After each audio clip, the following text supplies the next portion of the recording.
Q&A kali ini nanti bakal bareng sama aku Roma dan juga dengan Mr. Alvin yang bakal ngejawab semua pertanyaan kalian. Jadi untuk sesi kali ini kita akan jawab 3 pertanyaan yang kemarin udah kalian kirim di Instagramnya @ialfedu. Oke, jadi dari berjuta-juta pertanyaan yang sudah masuk, kita sudah pilih 3 pertanyaan nih yang mau kita jawab.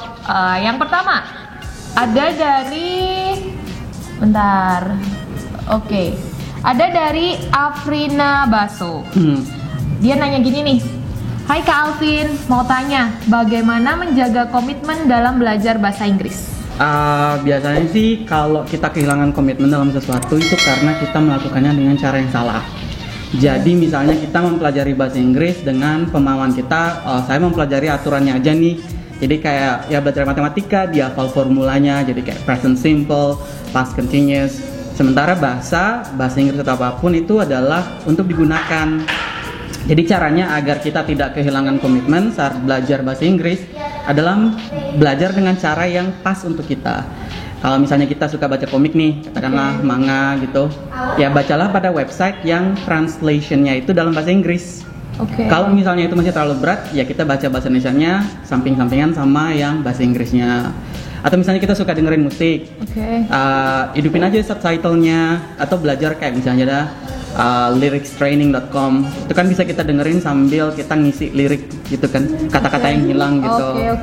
Atau misalnya kita suka Netflixan, gitu, itu bisa kok ada subtitlenya yang pakai bahasa Inggris, nggak usah lah yang pakai bahasa Indonesia, karena hal-hal yang menarik itu yang akan selalu membuat kita merasa tertarik gitu loh. Jadi intinya itu tadi ya, jika kalian ingin menjaga komitmen dalam bahasa Inggris, kalian bisa belajar bahasa Inggris menggunakan cara-cara yang kalian suka.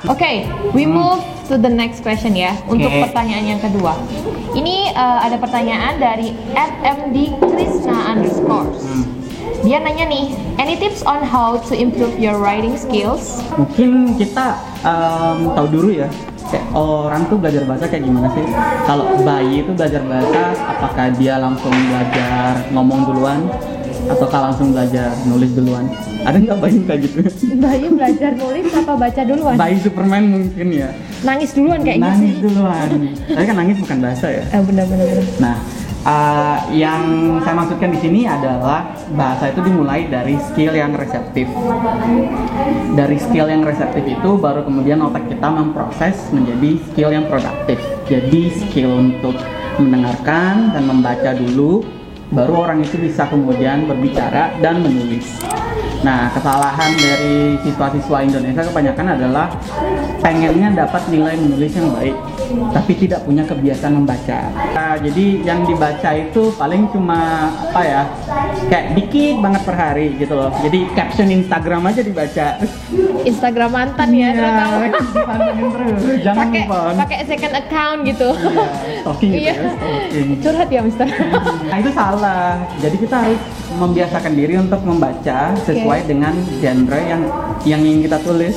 Jadi kalau kita mau menulis genre yang dalam katakanlah esai atau akademik, ya bacalah juga bacaan-bacaan yang akademik gitu.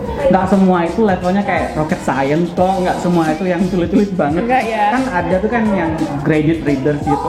Jadi bacaannya itu akademik tapi sesuai dengan kemampuan kita untuk memahami. Nah, balik lagi, jadi itu kayak siklus. Semakin sering kita membiasakan diri membaca kosakata yang akademik, atau cara mengembangkan argumen yang akademik, cara membuka paragraf, cara menutup paragraf, atau maupun kayak kata-kata penghubung, cohesive devices gitu, maka secara nggak langsung kita itu bakal kepake gitu loh. Kemarin saya baca ada gini nih, pas menulis nanti kita bakal kepake juga. Jadi mulailah dulu dari membaca, jangan terlalu memikir untuk langsung kok menulisnya. Kalau kita membacanya bacaan yang kualitasnya bagus, pasti nanti saat kita menulis itu nanti kualitasnya juga akan semakin baik. Berarti harus banyak-banyak membaca dalam bahasa Inggris, kayak bacaan-bacaan yang sifatnya akademik. Kalau pengen nulis akademik, kalau pengen nulis caption buat bikin mantan cemburu sih nggak perlu ya. Sebenarnya nggak perlu itu. Nggak perlu ya belajar. Sekarang kita ke pertanyaan ketiga atau juga pertanyaan yang terakhir. Aku cari dulu ya. Ini ada dari @Tia Dominika. Pertanyaannya adalah how to beat time when it comes to TOEFL or IELTS test. sering banget thumbs up padahal ada yang belum. Oke. Emoticon set. Tes seperti IELTS atau TOEFL itu sebenarnya language proficiency test. Ada alasan kenapa dibikin waktu yang sama. Ada biar semua skill orang itu dilihatnya sama. Kalau misalnya orang ngerjainnya dengan waktu yang berbeda, berarti yang dapat waktu lebih banyak kan pasti waktu mikirnya lebih banyak kan. Oke. Nah, kita perlu pahami bahwa tes-tes seperti TOEFL dan IELTS itu harus dipelajari dalam bentuk tes. Artinya, sekalipun seseorang itu lahir dan besar di Inggris, natif banget pokoknya, udah fluentnya nggak palang gitu. Oke, Tapi kalau dikasih IELTS tanpa pernah ngambil IELTS, hasilnya belum tentu bagus. Oke. Itu udah kebukti.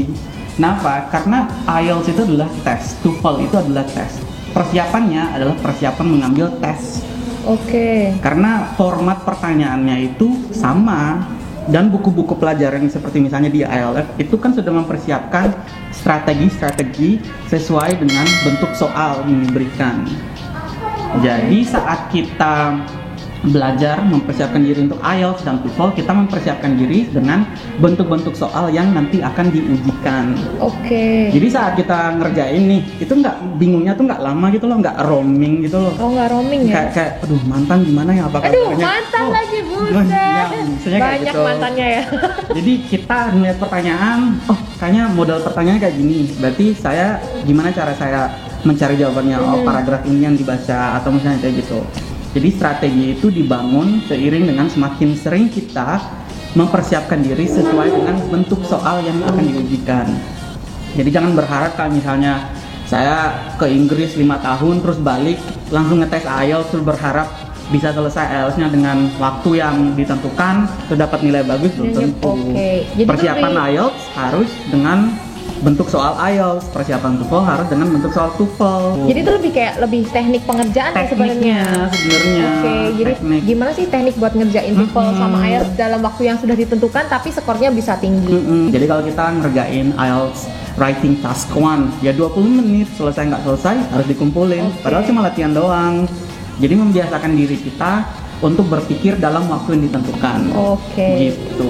Berarti juga memang harus latihan ya. Harus latihan juga, nggak yang cuman ngandelin preparation aja. Memang harus belajar sendiri juga ya. Dan kebetulan kan kita juga ada resource center nih ya di ILF. Jadi buat teman-teman yang pengen belajar sendiri itu bisa banget karena materinya juga lengkap. Kalian bisa belajar sendiri dan kita buka dari jam 8 sampai jam 9 malam ya. Mau di sini nge-time dari jam 8 sampai jam 9 pun juga nggak masalah buat belajar IELTS ya. Makanya itu buat teman-teman yang pengen belajar ngerjain IELTS bisa daftar langsung ke ILF. Oke guys, itu aja nih sesi perdana kita nih untuk menjawab pertanyaan-pertanyaan teman-teman. Semoga kurang dan lebihnya teman-teman bisa memaklumi. Soalnya kita juga nggak sempurna ya. Alright, so Bye-bye. bye-bye.